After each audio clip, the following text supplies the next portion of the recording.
அதாவது விருதுநகர் மாவட்டம் ஸ்ரீவில்லிபுத்தூர் அருகே கிருஷ்ணன் கோயில் பகுதியில் செயல்பட்டு வருகிறது கலசலிங்கம் பல்கலைக்கழகம். இந்த பல்கலைக்கழகத்தில் சுமார் 1000க்கும் மேற்பட்ட மாணவ மாணவிகள் பயின்று வருகின்றனர். குறிப்பாக ஆந்திர மாநிலத்தைச் சேர்ந்த சுமார் 700க்கும் மேற்பட்ட மாணவ மாணவிகள் இங்கு கல்வி பயின்று வருகின்றனர்.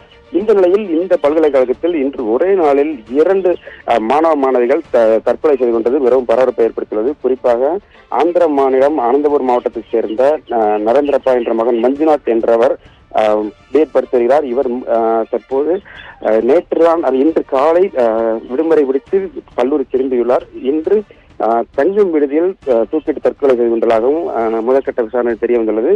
அதே போல அனந்தபுர் மாவட்டம் வடிகப்பள்ளி பகுதியைச் சேர்ந்த கௌரி வாலி என்ற மகள் அகிலா என்ற மாணவியும் தற்கொலை செய்துள்ளார்.